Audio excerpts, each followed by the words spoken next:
Have you ever wondered why some traders keep making money while others lose again and again? The difference is simple.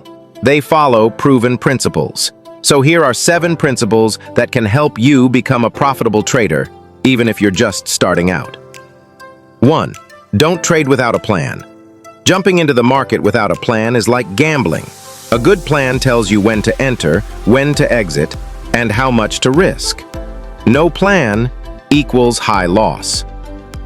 2. Use risk management every time. Never risk more than 1 to 2% of your capital on one trade. Small losses keep you in the game. Big losses knock you out.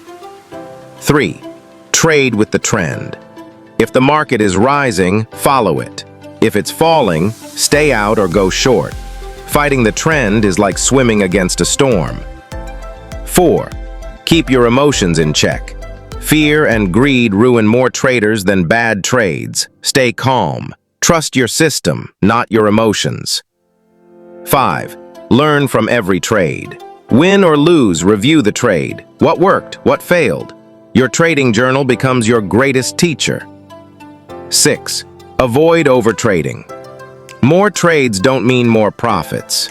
Only take high-quality setups. Focus on quality, not quantity. 7. Stay consistent and patient. Trading is a long game, not a shortcut to quick wealth. Stick to your rules, let your edge work over time. Final thought. Profitable traders don't need magic. They need discipline, patience, and a proven system. So, are you ready to trade smart? Comment below and like and subscribe to Think Treasure for more powerful tips on money, growth, and success.